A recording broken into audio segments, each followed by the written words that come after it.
Hello, once again, ladies and gentlemen. Anyone who's sorry enough to listen to this, anyone who's interested, just another Alberta Plowboy's opinion and rant. So bear with me.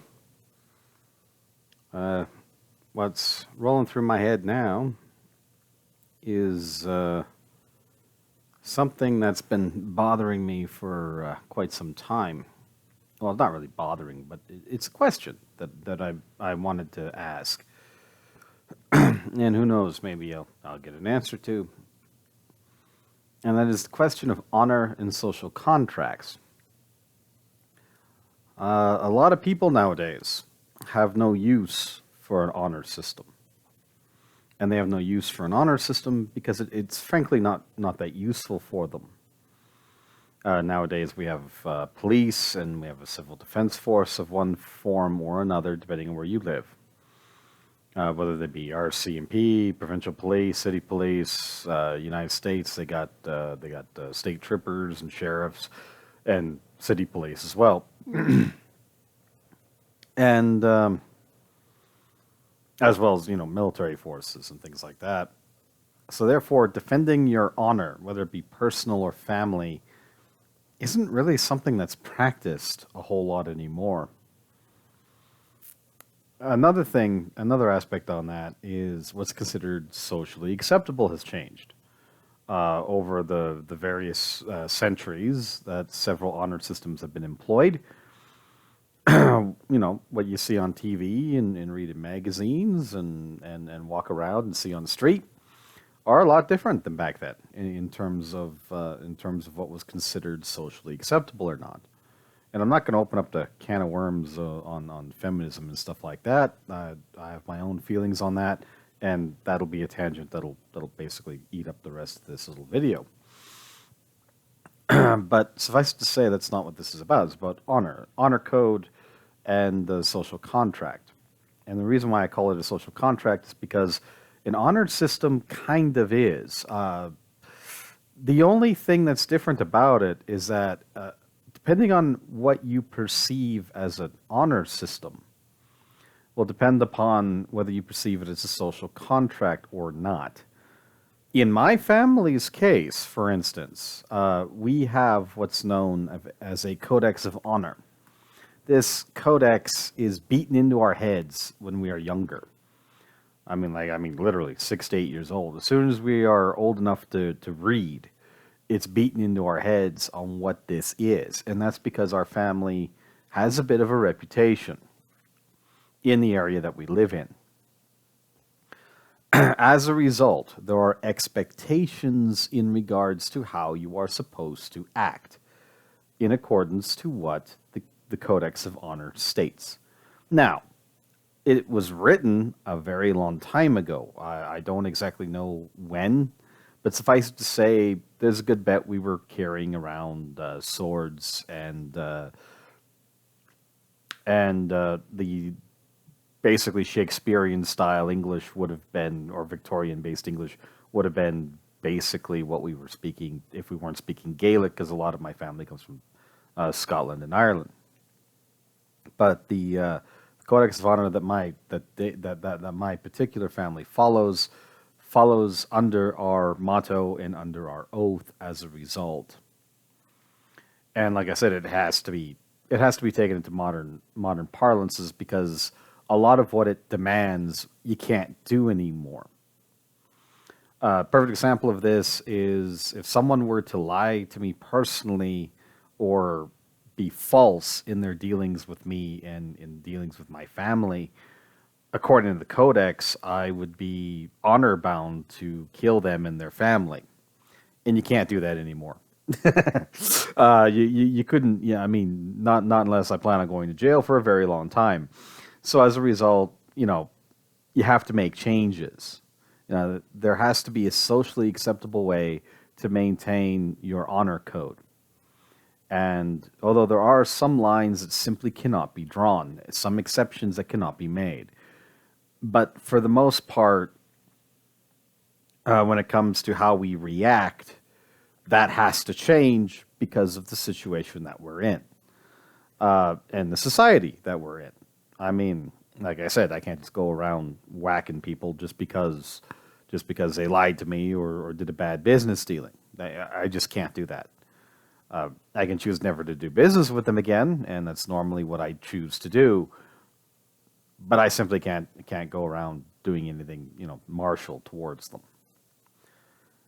This also falls under the jurisdiction of kings and rulership as well, when it comes to my code, my family's code, in that we don't make any exceptions. So even the law of the land doesn't really apply. Now, of course, it does because you don't want to go to jail. I mean, you have to take into consideration what the law states in terms of the times that you live in regards to your honor code. Most honor codes are not as direct as that. I know my family's is, but most aren't. Most are just a basic form of qualities that your family either upholds due to tradition or has a reputation of upholding due to the actions to which the family has taken. The reputation of your family is the social contract because it is the expectation that other people will have because they know who you are. Perfect example of this. I was working when I was younger, obviously, and before I enlisted, and what ended up happening was basically I was in between paychecks, out of money and out of gas, and I needed gas to get to work in order to get paid.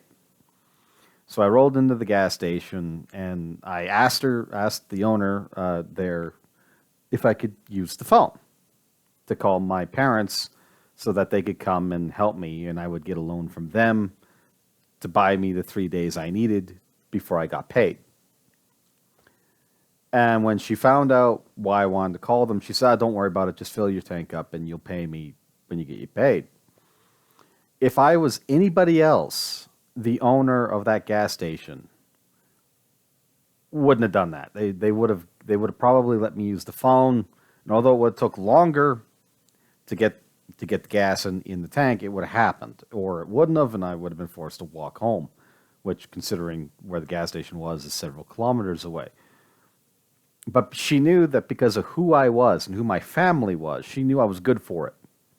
So she simply wrote and a little IOU. It's on credit. And sure enough, on Friday when I got my paycheck, I cashed it in. The first place I went was that gas station. Not only because I needed another tank of gas, because I wasn't driving a very good vehicle at the time that was good on gas. That old Ford was just burning gas like you wouldn't believe. But I paid her back. A Davidson always repays their debts. She knew this. She understood this. This was the reputation that my family had, and this was the expectation that I was led to believe, that I was led to follow. And as a result, I did it without any qualms or arguments. This isn't always the case for some people, and normally you're taking a chance, especially if you don't know the person or the family. And that happens when you go to some place new, for instance, like when I moved to this small town that I live in now. Nobody knew me from Adam, and therefore I couldn't expect people to understand, look, this is who I am, this is how I am, this is how I'm going to do things. Now, it didn't take very long for people to figure it out, because I'm a very straightforward, very blunt person. But as you can imagine, it led to some pretty sticky situations when I first got started, because I had an assumed expectation that I knew nobody else did. And as a result, I had to express that expectation to those people. I had to basically teach them, this is how I was going to be. And if you didn't like it, you could either throw me out or leave me alone, or not do business with me. It's one of those three things. Now, because the qualities that I uphold are honesty, honor of character, respect, dignity, and responsibility, these are qualities that are attractive to a lot of people. So as a result, it didn't take very long for them to get on the bandwagon, so to speak, to trust me enough to go, okay, after my first couple of dealings, it's obvious this guy is this way. I don't have to worry about getting screwed over when it comes to this person.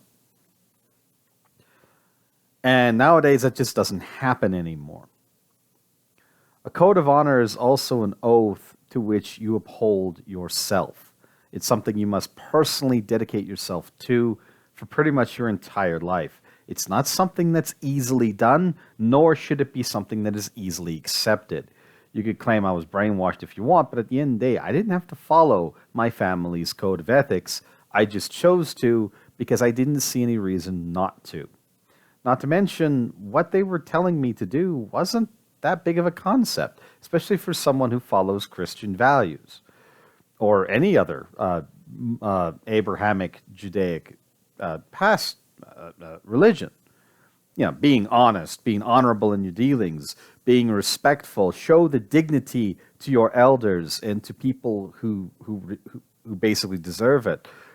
To give respect only when it is given to you, and to show respect only to those who are deserving of it. It's not that hard of a concept. Most people can understand these concepts. There's also nothing inherently wrong with these concepts. I mean, who doesn't want an honest person?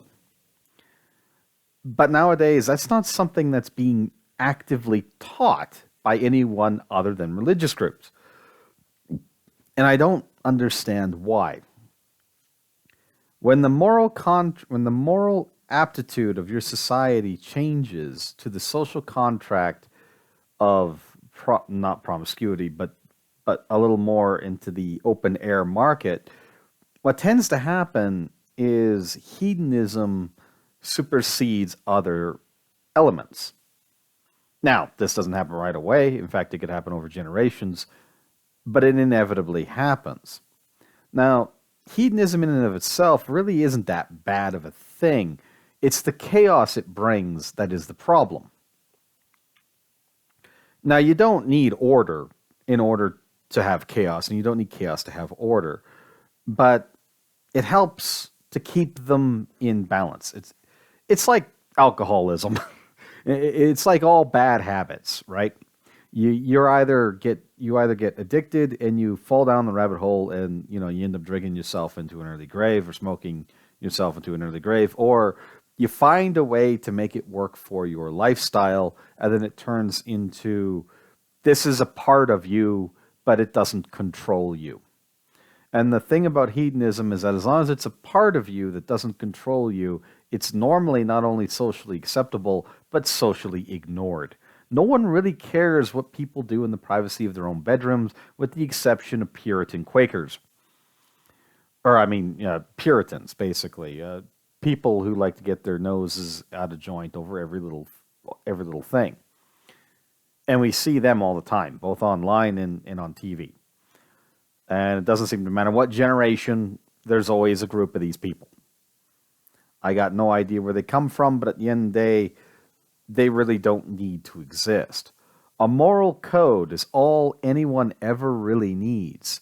And whether they follow it or not is up to the person and the society itself. Because if the community can accept that person for all their flaws, then that person has succeeded in integration. And that's all that really matters at the end of the day, because it isn't survival of the fittest out there, it's survival through cooperation. Survival of the fittest will only last as long as there isn't a cooperative element against them. While survival through cooperation, because we are social creatures, whether we like to admit to it or not, allows for not only the specialization of skill sets, which can come in handy, but more importantly, it allows for the expressment of knowledge and perspective. Another reason why I'm against censorship, because censorship is actually against our survival as a species. And I do mean everyone in this boat, humanity as a whole, not just, certain people. Anyway, that's a topic for another discussion that I probably won't get into, because that gets hilarious on the way I think about it. Anyway, I hope you guys are doing all right.